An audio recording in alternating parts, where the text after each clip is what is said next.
있습니다. 이 선택은 분별력을 잃은 선택이었고, 그런 결정으로 말미암아 이스라엘 나라는 북쪽 이스라엘과 남쪽 유다로 두 동강이 나는 결과를 가져오게 되었습니다.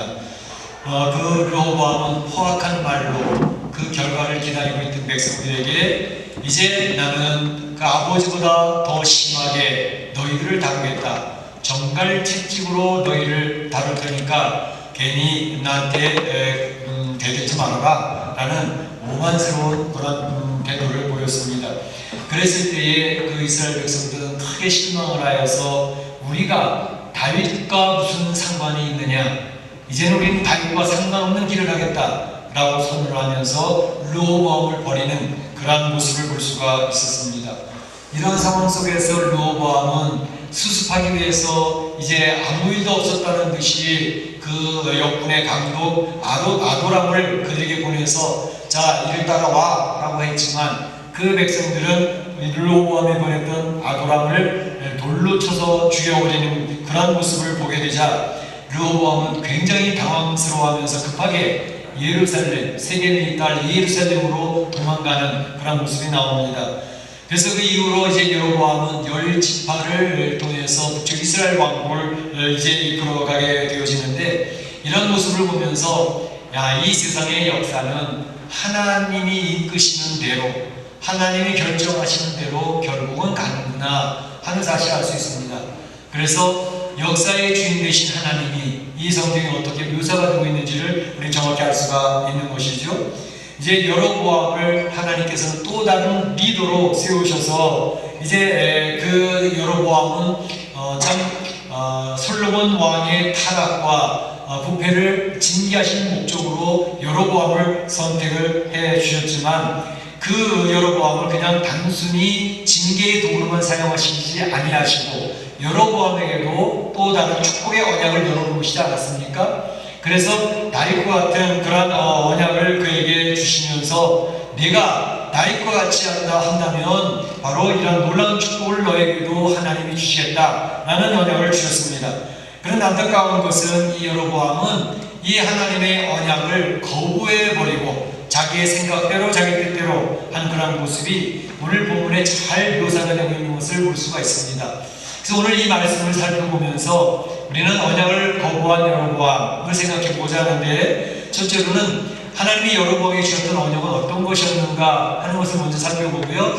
두 번째로는 그럼 여로보암이 구체적으로 하나님의 뜻을 거부했던 구체적인 내용은 무엇이었는가 하는 것을 두 번째로 살펴보고, 마지막으로는 하나님이 그 여로보암에 경고하시는 내용은 어떤 것이었는가 하는 것을 생각해보며 오늘 이 아침에 하나님에게 주시는 메시지를 들어보고자 하는 것입니다. 먼저 여로보암에게 주셨던 언약은 무엇이었는가 하는 것입니다. 열왕기상 11장 38절을 보게 되면 정확히 나와 있습니다.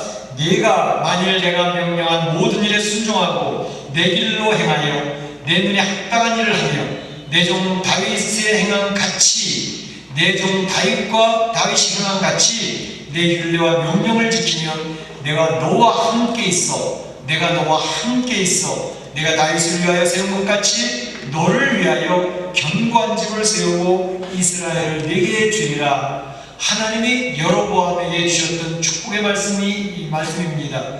이것은 다윗에게 주셨던 언약에 버금가는 그런 축복의 내용이 되어 있습니다.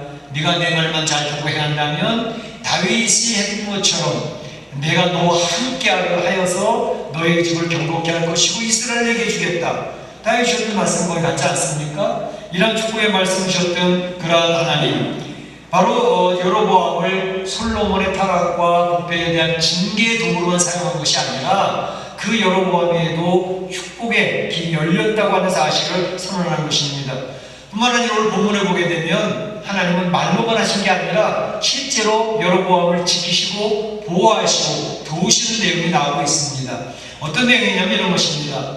르호보암이 예루살렘으로 급히 도망와서 제일 먼저 했던 것은 여로보암의 싹을 빨리 잘라버려야 되겠다, 안 되겠다.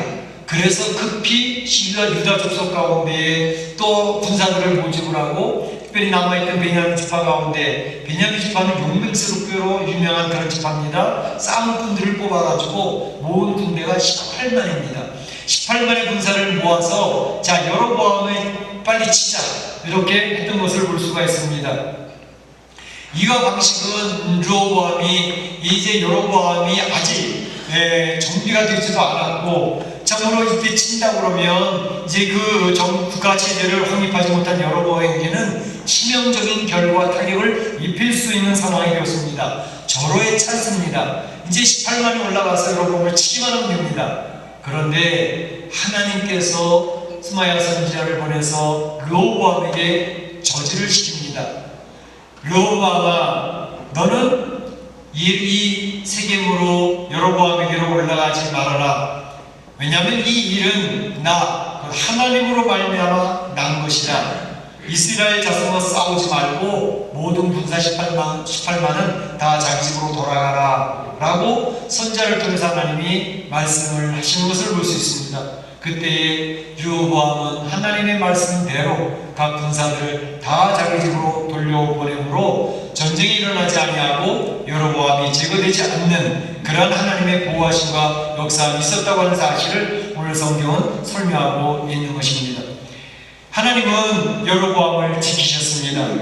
그가 기대하셨던 것처럼 다윗과 같이 여로보암에 되어지기를 언약을 주신 말씀대로 기다려 주셨던 것을 볼 수 있습니다.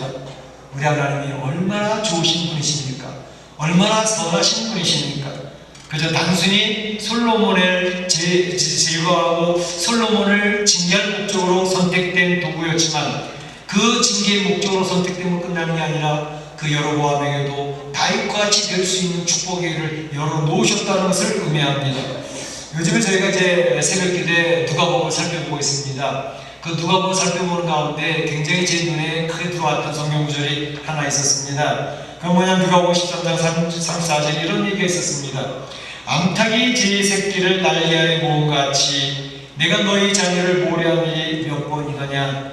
그러나 너희는 원치 아니하였도다 라고 예수님이 대제사장과 바리새인과 서기관들 나름 하나님을 잘 섬긴다고 자부하고 있었던 그들에게 이야기를 하십니다. 너희들이 하나님 앞에서 열심히 산다고 하는데 그런데 바로 너희들은 하나님대로 살지 않고 있어. 하나님께서는 몇 번이나 기회를 주시면서 너희들이 돌아오도록 암탉이 그 새끼를 품은 것 같이 품으려고 애를 쓰고 계셨지만 너희들은 그것을 원치 않냐고 거부하였다라는 것입니다. 그래서 하나님께서는 바로 그 사람들을 품으시려고 노력하시고 애쓰시는 그런 마음을 표현하고 계시는데 우리 이제 장로교 교리를 이제 교리 공부를 하다 보면 선택과 유기라고 하는 그런 교리가 있습니다.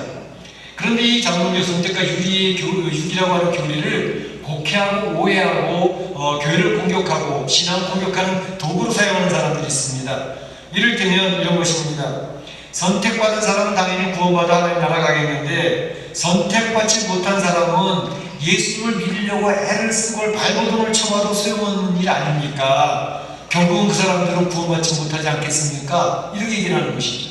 하나님의 기쁘신 뜻대로 선택받은 자라는 사실을 그렇게 이야기를 하는데 이것을 가지고 이제 선택받지 못했다면 선택받지 못한 인생이라면 그는 아무리 발버둥을 치고 주님 앞에 나가서 주님을 믿으려고 애를 써봐도 아무 소용없는 거 아니냐 이렇게 가서 이야기를 합니다. 그렇지 않습니다. 이것은 선택의 길을 잘못 설명하고 잘못 이해하고 있는 것입니다. 하나님께서 하나님 앞에 나와서 이제 주님을 믿으려고 하는데 그 사람을 하나님이 거부하실까요? 그렇지 않습니다. 하나님께서는 계속 초청을 하고 그리고 그들에게 기회를 주고 하지만 이제 그 사람들이 하나님이 주시는 기회를 하나님이 초청하시는 부르심과 선택을 거부하고 계속적으로 밀어내기 때문에 이제 그 결과로 말미암아 이 사람은 하나님의 초청과 하나님 주시는 기회를 거부하는 것을 보아서 선택받지 못한 사람이구나 하는 것을 결과적으로 알 수 있게 된다는 것입니다. 그렇기 때문에 여기서 알 수 있는 것은 하나님 예수님을 믿으려고 하나님 앞에 나가려고 발버둥 치는 사람 주님을 열심히 믿어보겠다고 애를 쓰는데 그 사람을 우리 주님은 절대로 거부하는 법이 없습니다. 너는 선택받지 못한 사람이기 때문에 네가 애를 써봐도 소용없어. 그러신 하나님이 아니라는 사실입니다. 그렇게 하나님을 온전하고 좋은 카테고리 안에서 이제 주님을 비난하는 것은 사단의 전략입니다. 그것에 말려들면 절대로 안 됩니다. 그렇기 때문에 우리가 주님 앞에 나아가서 엎드리고 주님 앞에 바로 살아보려고 주님을 마음에 영접하려고 애를 쓰는데 주님이 거절한다? 절대 그런 일은 없습니다. 안심하시고 믿으시면 됩니다. 바로 이러한 것은 이제 주님 지옥에 가는 사람, 주님 앞에 선택받지 못한 그 이유는 하나님의 책임이다. 자기의 책임이 아니라 선택하지 않으신 하나님의 책임이라고 해서 그 모든 책임을 하나님께 돌리려고 하는 사단의 전략이라는 사실을 기억할 필요가 있습니다.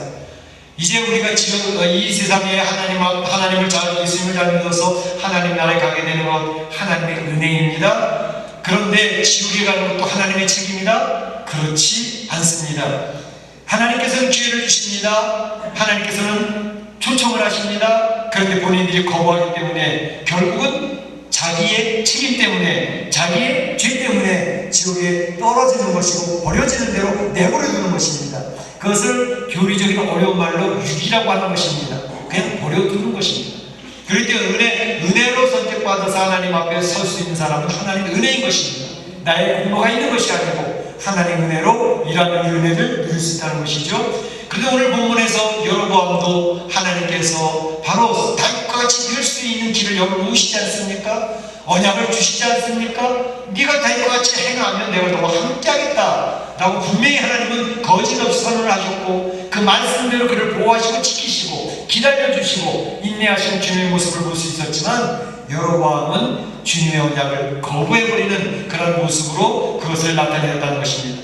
그래서 여로보암이 하나님의 뜻을 어겼다고 하나님의 뜻을 거부하는 구체적인 내용들은 무엇일까? 오늘 본문에 세 가지 내용이 설명되어지고 있습니다. 그 세 가지 내용은 이런 겁니다. 첫째로는 두 금송아지를 만들어서 베델과 단의 제단을 만들어서 제사하게 했던 그런 일이 첫 번째고, 두 번째로는 레위 자손이 아닌 보통 백성으로 제사장을 마음대로 세워서 제사장의 일을 감당했다는 것이고, 세 번째로는 유다의 절기와 비슷한 절기를 세워서 그 절기를 그곳에서 지키도록 만들었다고 하는 것입니다. 이 세 가지 내용은 하나님 앞에 정면으로 도전하고 거부하는 내용이 되어지는 것입니다. 금송아지를 만들어서 세웠다, 베델과 단에 세웠다 했는데, 이 이스라엘 영토, 북쪽 이스라엘 영토는 굉장히 넓었습니다. 그 가장 북쪽은 단이라고 하는 것입니다. 이 단이라고 하는 것은 헐몬산 바로 밑이고 가이사라 빌립보 밑인데, 지난번에 여러분들이 저를 성수실에 보내주셔서 제가 봄에 갔다 오는데 이 단이라고 하는 것을 갔다 와봤습니다. 헐몬산에 있는 그 만년설과 같은 눈이 녹으면서 그 물이 늘 흘러가기 때문에 이스라엘이 척박한 땅이고 황무지 같은 땅이었지만 그 북쪽 지역은 물이 굉장히 수량이 좋습니다. 수량이 많습니다. 시내가 샘솟듯 물이 콸콸 쏟아져 나옵니다. 가이사라 빌립보에도 물이 쏟아져 나오고 큰 시내가 있고, 또 단이라고 하는 그것도 조건 동산인데 거기도 물줄기가 굉장히 아주 빠르고 깨끗한 물줄기가 흘러나가는 것을 볼 수가 있었습니다.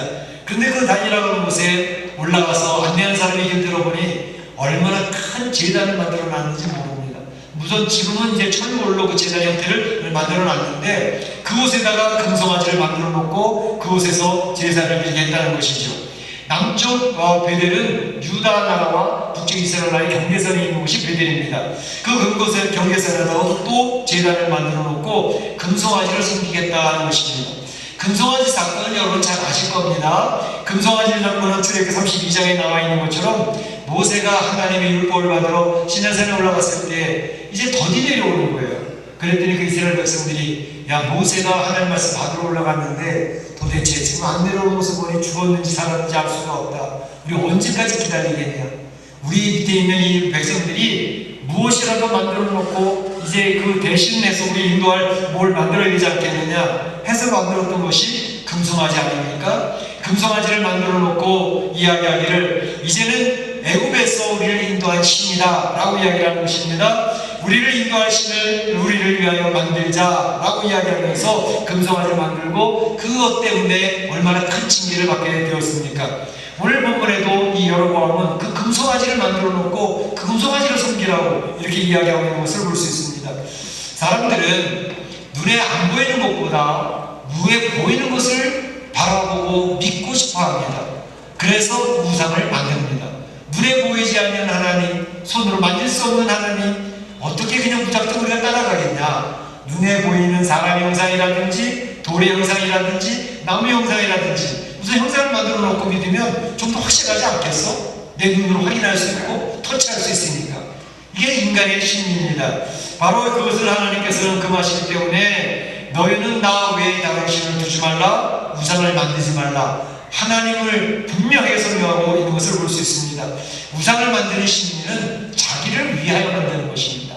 내가 중심이 되어지고 나를 축복해 달라고 하는 심리에서 만드는 거기 때문에 바로 형상이 없으신 하나님, 우주 만물을 창조하신 하나님, 세상을 역사를 이끌어하시는 하나님은 이 인생이 하나님을 위해서 인생이 존재하는 것이고 또 하나님께서 그 인생과 교제함을 통해서 우리 인생들은 행복을 누리도록 만들어 놓으신 건데 우상을 만들므로 말미암아 하나님, 우주를 창조하신 하나님을 제껴놓고 바로 자기만을 위해 달라고 하고 우주가 자기 중심으로 돌아가도록 이 착각하도록 만드는 이런 우상을 만들게 되는 것입니다. 하나님 그것을 금하셨는데 오늘 여로보암은 또다시 금송아지를 만들고 그것에 제단을 쌓고 그 우상을 숨기라고 이야기하고 있으니 하나님 앞에 정면으로 도전하고 있는 모습을 볼 수 있습니다. 레위 자손이 아닌 보통 백성으로 제사장을 삼았다 이렇게 얘기했습니다. 하나님께서는 하나님을 섬기는 그런 지파로 레위 지파를 구별해 놓으셨습니다. 그래서 레위 지파는 특별한 훈련을 받고 레위 지파를 통해서 성전에서 봉사하고 하나님 말씀을 인도해 나갈 수 있도록 그렇게 했습니다. 그런데 여로보암이 바로 이 레위 지파를 제껴놓고 아무나 어때? 야, 다른 지파에도 똑똑한 사람 많더라. 훈련받은 사람도 많고 인텔리도 많고 내가 마음대로 정하겠어. 그래서 다른 지파에 있는 사람들을 막 뽑아가지고 바로 이 제사장의 일을 맡겼다고 하는 것입니다. 나름 여로보암도 그럴 만한 이유가 있었다고 자기를 합리화시킬 만을 합니다. 뭐냐하면 레위 지파 사람들은 한 지파로 이루어서 한 땅을 찾아서 사는 존재가 아니고 이 가나안 땅을 정복했을 때 레위 지파 사람들은 각 지파의 한 성읍씩을 받아서 그 성읍에 쭉 살아가면서 그 각 지파들을 이끌어가고 양육하고 말씀을 가르치고 하나님 앞에 바로 살아갈 수 있도록 인도했던 지파가 레위 지파입니다. 그러니까 이스라엘 지파의 10지파 안에도 레위 지파들이 각각 이렇게 퍼져 있었던 것이죠. 흩어져 있었죠. 그런데 이제 여로보암이 하는 일을 보니까 이거는 하나님을 섬기는 게 아니라 금송아지를 섬기라고 하니 레위 지파 사람들은 도무지 그걸 받아들일 수 없다. 우리는 금송아지 섬길 수 없어. 눈에 안 보이는 하나님을 섬겨야 돼. 우리는 다시 예루살렘으로 가겠어. 그걸 레위 지파 사람들이 술술 다 남쪽으로 내려가 버리는 거죠. 그러니까 레위 지파 사람들을 통해서 제사 직분을 감당할 수가 없는 거죠. 그러니까 잘됐다. 레위 지파 사람 없으면 우리만 못해? 우리도 할 수 있어. 다른 지파에 똑똑한 사람들 세워서 하면 되지. 레위 지파 사람들 지켜놓고 아무 지파에서나 여로보암 자기 마음에 맞는 사람들을 세워서 보통 사람들을 제사장으로 삼는 이런 일을 범하게 되었던 것입니다. 모세의 율법을 정면으로 무시하는 행동이었습니다. 세 번째로는 유다의 절기와 비슷한 절기를 만들었습니다. 이 절기 가운데 중요한 절기들이 7월달에 거의 모여 있었습니다. 7월 1일은 나팔절입니다. 7월 10일은 대속죄일입니다. 7월 15일부터 21일까지 일주일간은 초막절을 지킵니다. 그러니까 7월 15일 정도 7월달에 되어지면 많은 이스라엘 백성들은 절기를 지키기 위해서 예루살렘으로 성전으로 모여오기 시작했습니다. 그런데 지금 이 여로보암의 고민은 아니 그러면 이 북쪽에 있던 이스라엘 백성들이 예루살렘으로 유다로 내려가 버리면 어떻게 안 되지? 그러면 이 7월달 그 절기와 비슷한 절기를 새로 제정을 해야 되겠다. 그래서 만들었던 것이 8월 15일날 절기를 만들었습니다. 이제는 예루살렘까지 안 가도 돼. 8월 15일 되면 이 단과 베델에서 금송아지 앞에서 그 절기를 지키면 된다. 그래서 유다와 비슷한 절기를 8월 15일날 만들어 놓고 지키게 했던 것입니다. 이 세 가지의 내용을 보면서 야, 이 사람이 도대체 하나님의 말씀을 마음에 두기는 한 건가? 라는 생각을 하게 됩니다. 그런데 여로보암이 이렇게 세 가지의 방법을 통해서 하나님의 언약을 어기고 있는 그 마음의 기본적인 내용을 오늘 본문에 설명하고 있습니다. 스스로 마음에 이르기를 여로보암이 생각해보는 겁니다. 내가 생각해보니까 이 북쪽 이스라엘 10지파를 가졌다 할지라도 만약에 이런 일들을 행하지 않으면 이 사람들이 다 다시 유다로 내려가고 르호보암을 중심으로 해서 모이게 될 거야. 그럼 내 나라는 어떻게 되는 거야? 뿐만 아니라 르호보암이 다시 그들을 비합해가지고 나를 죽이려고 할 거야. 자기 스스로 내가 죽겠다라는 생각을 오늘 성경에 기록하고 있지 않습니까? 그러니까 마음에 두려움이 찾아오는 겁니다.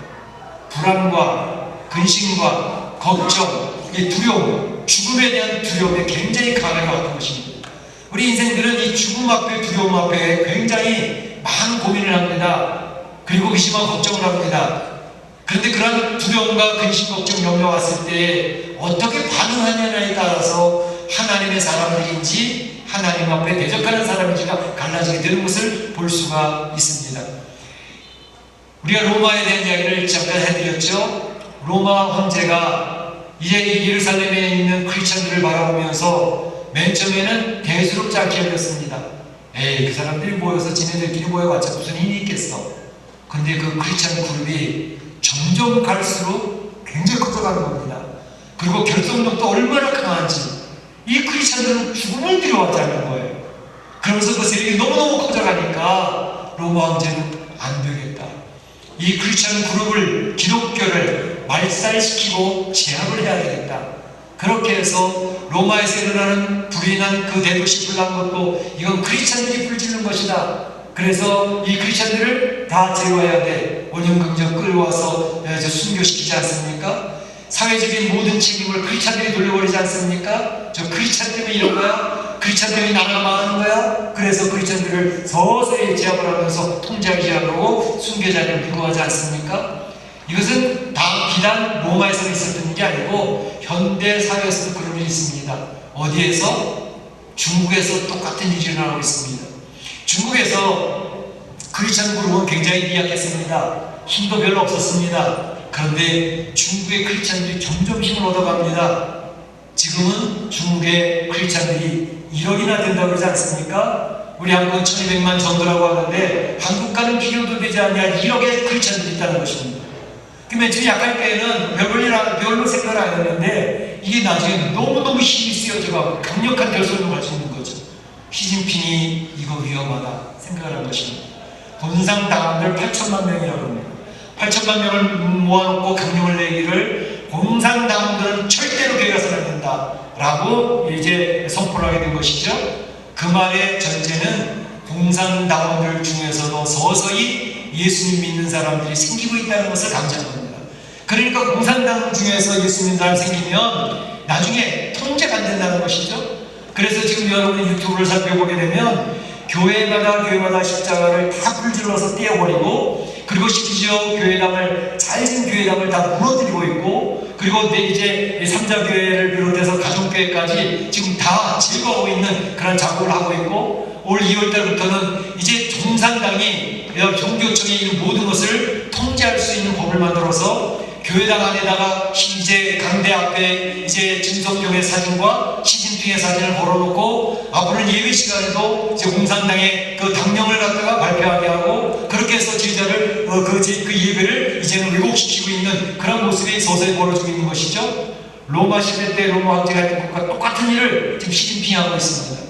기억할 것은 아무리 세상의 권력을 가지고 하나님 앞에 대적을 해보아도 이 세상의 역사 속에서 하나님을 대적해서 견뎌내는 존재는 아무도 없었다고 하는 사실입니다.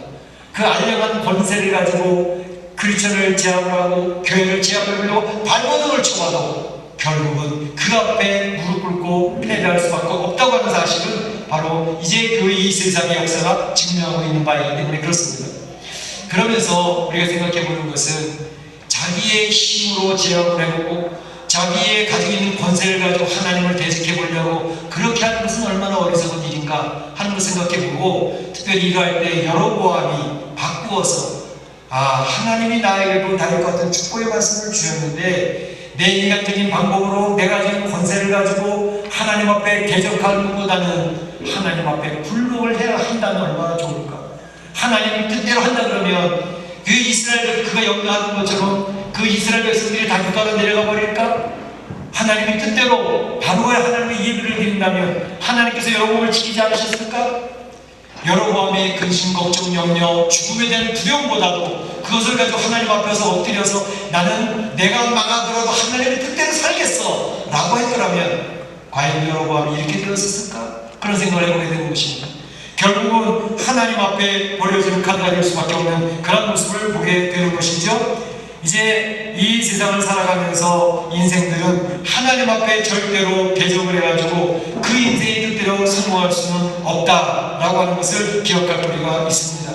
마지막 한 가지는 하나님께서는 결국 여로보암에게 경고를 주십니다. 경고하시는 하나님. 저기 읽지는 않았지만 이제 13장 1절부터 앞에 몇 절을 보게 되면 그 일들을 하나님께서 어떻게 처리하고 계시는가를 잘 보여주고 있습니다. 자신의 나라를 존재시키기 위해서 자기의 또 죽음이 임박하는 것을 보면서 염려, 근심, 두려움에 빠져있는 여로보암, 그는 그것을 이겨보려고 자기 생각과 자기 방식대로 자기 고집대로 절기를 바꿔놓고 제사장도 자기 마음에 드는 사람대로 세우고 베델과 단에서 금송아지 제사를 드려오지만 이제는 자기 본인 스스로가 여로보암이 제단에 나가서 직접 분향을 하는 일까지 저지르고 있습니다. 그때에 바로 유다로부터 한 선지자가 올라옵니다. 유다로부터 하나님의 사람이 올라와서 이제 단에서 제사를 드리고 있는 그에게 경고를 합니다. 경고의 내용은 이런 것이었습니다. 앞으로 다윗의 집에 요시아라 이름하는 아들이 올 것인데 그 요시아라고 하는 사람이 이 상당 제사장을 그 제단에 불사를 것이고 그 사람의 뼈들을 그 제단에서 불사는 일이 있게 될 것이다 라고 선언을 합니다. 그리고 그 징조는 이것이다. 당신 여로보암이 지금 제단에서 분향을 하고 있고 제사를 드리고 있는데 이 제단이 쫙 갈라져서 그 갈라진 제단에서 재가 흘러내리게 될 것이다 라고 이야기를 하는데 그 말씀처럼 바로 여로보암의 제단을 드리는 제단이 쫙 갈라지는 거예요. 그리고 재가 흘러내리는 겁니다. 바로 이 요시아가 태어나서 이제 이 상당에다가 그 상당 제사장들을 잡아 죽일 것이라고 하는 예언은 300년 후에 정확하게 성취가 되어집니다. 여호와기하 23장 15절에서 2절을 보게 되면 상당 제사장이 그 제단에서 불태워지고 사람의 뼈를 찾아다가 다시 불태우는 그런 일이 300년에 그대로 성취가 되어지는 것이죠. 하나님의 말씀은 1.1핵도 변함이 없이 그대로 성취가 되어지는 것을 우리 성경을 통해서 볼 수가 있는 것이죠. 여로보암이 이런 경고를 들을 때에 그가 그 선지자 앞에서 사는 사람 앞에서 무릎을 꿇고 눈물을 흘리고 땅을 치며 돌아서더라면 얼마나 좋았을까. 그러나 그는 그렇게 하지 않았습니다. 그는 손을 내밀어 그 선지자를 잡아서 죽이려고 했습니다. 저 사람을 잡아 죽여라 라고 손을 내미는데 성경에서 이야기하는 것은 그 손을 내미는 손이 그냥 바짝 굳어버리고 만 것입니다. 뻣뻣해가지고 움직이질 않습니다. 바로 그런 것을 통해서 이제는 이 여로보암이 하나님의 역사를 체험하게 되어지는데 참 안타까운 것은 하나님이 주신 그 축복의 언약을 거부하고 자기 생각, 자기의 방법대로 고집스럽게 살아가는 이 여로보암에게 하나님 경고하실 때 안타까운 것은 경고받을 때 돌이킬 수 있었으면 참 좋았을 텐데 그런 생각을 해보게 되는 것입니다. 우리 인생은 천사같이 완전한 사람이 아무도 없습니다. 하나님 말씀을 하나님 말씀대로 살고 발버둥 치다가도 또 내 생각이 들어와서 넘어지고 쓰러지고 실족하는 일들을 얼마나 잘 반복합니까? 그럼에도 불구하고 우리가 하나님 앞에서 설 수 있는 것은 그것을 내가 잘못했다는 사실을 시인하고 인정하고 주 앞에 무릎을 꿇을 때에 우리는 하나님의 국률하심과 하나님의 은혜를 그다시로 설 수 있게 되어지는 존재가 되어지는 것입니다. 하나님께서는 징계하시기 전에 경고를 몇 번씩 하십니다. 제1차 경고, 제2차 경고, 제3차 경고. 돌이켜라. 돌이킬 기회를 주겠다 라고 말씀하시지 않습니까? 아담아 네가 어디 있느냐 말씀하실 때에 아담이 어디인지 몰라서 하나님이 그에게 묻겠습니까? 아담아 너 잘못했지? 빨리 내 잘못을 인정하고 시인해. 그리고 하나님 앞에 용서를 빌어. 하나님 음성이 아니겠습니까? 그런데 그것을 철면비처럼 인정하지 아니하고 핑계를 대고 있지 않습니까? 바로 그것이 문제가 되는 것입니다. 이 여로보암이 하나님 앞에 경고받을 때 그를 잡으라, 저를 죽이라 라고 하지 말고 하나님 말씀 앞에 돌아섰더라면 그의 인생은 달라졌을 것입니다. 그러나 이 열왕기상 13장 마지막 절에 보게 되면 여로보암은 결코 돌아서지 아니했다라고 이야기합니다. 여로보암이 이 일 후에도 그 악한 길에서 떠나 돌이키지 아니하고 이 악한 길에서 떠나 돌이키지 아니하고 이 말은 하나님은 끝까지 그가 악한 길에서 돌이켜 하나님께로 돌아오기를 기다리셨다는 사실을 볼 수가 있습니다. 우리 하나님은 모든 사람에게 은혜와 사랑의 언약을 선포하십니다. 모든 인생이 하나님의 사랑과 은혜의 복음의 말씀을 TV를 통해서 계속 듣고 있습니다. 그런데 하나님의 그 축복의 언약을 받아들이는 인생이 있는가 하면 그것을 무시하고 거부하는 인생이 있다고 하는 것입니다. 우리가 천국과 지옥을 교회 안에서 많이 이야기하는데 천국과 지옥 뭐 하나일까요? 천국과 지옥은 둘 다 죄인들이 가는 곳입니다. 네? 천국에 지옥 죄인들이 가나요? 맞습니다. 천국에도 죄인이 가는 곳이고 지옥에도 죄인이 가는 곳입니다. 그럼 뭐가 다른가요? 천국은 하나님의 말씀을 듣고 곧 보내신 예수 그리스도를 영접하고 자기의 죄된 인생 나 중심으로 살아가는 모든 고집을 돌이켜서 하나님을 바라보고 살아가겠다고 하는 돌이킨 죄인들이 가는 곳이 천국입니다. 지옥은 어떤 곳인가? 지옥은 하나님이 축복을 선언하고 예수님을 소개해도 초청을 하고 불러내도 그는 이 하나님을 나 본 적이 없다고 그 하나님이 나에게 뭘 해주겠냐고 하나님의 약속을 거부하고 나는 내 생각대로 내 경험대로 내 고집대로 내 계획대로 살겠다라고 끝까지 밀어붙이는 사람들이 돌이키지 아니하고 거부하는 죄인들이 가는 곳이 지옥입니다. 하나님께서는 분명하게 선언합니다. 돌이키는 죄인으로 살 것인가 아니면 하나님의 언약을 거부하며 자기 고집대로 사는 죄인이 될 것인가 우리에게 묻고 있는 것입니다. 우리 인생은 어차피 완벽하지 못하기 때문에 실수도 있고 연약하고 얼마나 후회되는 모습 많은지 모릅니다. 그러나 내 생각, 나의 방식, 나의 고집을 밀어붙여서는 어리석음이 되는 것입니다. 여로보암이 그렇게 했습니다. 그러나 연약하고 부족함에도 불구하고 하나님 잘못했습니다. 저 죄인 맞습니다. 회개하고 하나님의 긍휼을 바라보며 주님의 은혜를 바라보는 다윗과 같이 살며 하나님께서 그를 품어주신 것입니다. 그래서 하나님의 나라를 옮겨가게 되는 것입니다. 오늘 여로보암이 하나님 언약을 거부하고 이렇게 버려진 인생이 되어진 것을 보면서 우리는 교훈을 받아야 되겠습니다. 하나님 저 중심으로 인간 중심으로 내 고집대로 살지 않게 해주시고 주의 말씀 앞에 돌이켜 엎드려 꿇어 엎드려 눈물을 흘려 기도하며 주의 긍휼을 기다리는 인생으로 살게 하옵소서. 우리 사랑하는 성도들이 그렇게 되실 수 있기를 주님의 이름으로 축원합니다. 축원합니다. 이 시간에 같이 한번 기도하겠습니다. 오늘 주신 말씀 가운데 내 마음 잠잠 말씀 한 말씀을 붙들고 기도하시면 되겠습니다. 같이 기도합니다. 사랑의 하나님 감사합니다. 오늘 약속을 거부하는 여로보암을 살펴보았습니다. 여로보암에게도 하나님은 다윗과 같은 축복의 말씀으로 여러분 오셨습니다.